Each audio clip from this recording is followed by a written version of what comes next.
ನಮಸ್ಕಾರ ಅಭ್ಯರ್ಥಿಗಳೇ ಮತ್ತು ಪಾಲಕರೇ, ನಮ್ಮ ಚಾನಲ್ಗೆ ಸ್ವಾಗತ. ಎರಡನೇ ಸುತ್ತಿನ ಸೀಟು ಹಂಚಿಕೆ ಪ್ರಕ್ರಿಯೆಯು ಇವತ್ತಿಗೆ ಮುಗಿತು. ಯಾರೆಲ್ಲ ಅಭ್ಯರ್ಥಿಗಳು ಆದರ್ಶ ವಿದ್ಯಾಲಯದ ಒಂದು ಕೌನ್ಸಿಲಿಂಗ್ ಪ್ರಕ್ರಿಯೆ ಅಟೆಂಡ್ ಆಗಿದ್ರಿ, ಸೊ ಎರಡನೇ ಸುತ್ತಿನ ಸೀಟು ಹಂಚಿಕೆಯಲ್ಲಿ ಕೂಡ ನಿಮ್ಗೆ ಸೀಟ್ ಸಿಕ್ಕಿರಲಿಲ್ಲ.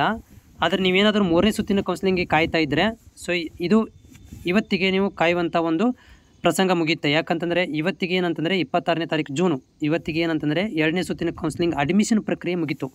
ಸೊ ಅಡ್ಮಿಷನ್ ಪ್ರಕ್ರಿಯೆ ಇವತ್ತು ಮುಗಿದ ಮೇಲೆ ಇನ್ನು 2-3 ದಿನ ಅಂದರೆ ಮೇ ಬಿ ನಿಮಗೆ ಮಂಡೇ ಅಥವಾ ಮಂಗಳವಾರ, ಅಂದರೆ ಸೋಮವಾರ ಅಥವಾ ಮಂಗಳವಾರ ನಿಮಗೆ ಏನಾರು ಒಂದು ಮಾಹಿತಿಯನ್ನು ದೊರಕುತ್ತೆ. ಮೂರನೇ ಸುತ್ತಿನ ಕೌನ್ಸಿಲಿಂಗ್ ಮಾಹಿತಿ ನಿಮಗೆ ದೊರಕುತ್ತೆ. ನಾನು ಕೂಡ ಕಂಟಿನ್ಯೂಸ್ ಆಗಿ ಅಪ್ಡೇಟಲ್ಲಿದ್ದೇನೆ, ಬಟ್ ಯಾವುದೇ ಥರಂಥ ಒಂದು ಮಾಹಿತಿ ಇಲ್ಲದ ಕಾರಣ ವಿಡಿಯೋ ಮಾಡಿರಲಿಲ್ಲ. ಸೊ ಇವಾಗ ನೋಡಿ, ಇವತ್ತಿಗೆ 26ನೇ ತಾರೀಕು ಇವತ್ತು ಮುಗೀತು.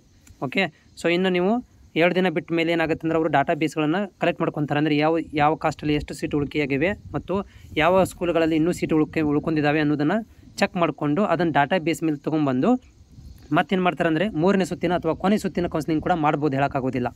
ಸೊ ಇದು ಮೂರನೇದು ಕೊನೆಯದಾಗ್ಬೋದು ಅಥವಾ ಇನ್ನೂ ಒಂದು ರೌಂಡು ಆಗ್ಬೋದು, ಹೇಳೋಕ್ಕಾಗೋದಿಲ್ಲ. ಆದರೆ ಸೋಮವಾರ ತನಕ ಏನಾದರೂ ಒಂದು ಮಾಹಿತಿ ಗೊತ್ತಾಗುತ್ತೆ, ಲಿಸ್ಟ್ ಬಿಡೋಂಗಲ್ಲ, ಮಾಹಿತಿ ಗೊತ್ತಾಗುತ್ತೆ.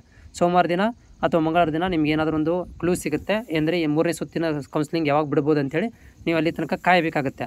ಓಕೆ, ಸೊ ಆಮೇಲೆ ಇನ್ನೊಂದು ಮಾತು ಏನಂತಂದರೆ, ಯಾರೆಲ್ಲ ಅಭ್ಯರ್ಥಿಗಳು ಚಾನಲ್ಗೆ ಹೊಸಬರಿದ್ದೀರಾ ಚಾನಲ್ ಸಬ್ಸ್ಕ್ರೈಬ್ ಮಾಡಿ ಇಟ್ಕೊಳ್ರಿ. ಮತ್ತು ನಿಮ್ಮಲ್ಲಿ ಏನಾದರೂ ಡೌಟ್ಗಳಿದ್ದರೆ ನನಗೆ ಕಾಮೆಂಟ್ಸ್ ಮುಖಾಂತರ ತಿಳಿಸಿ.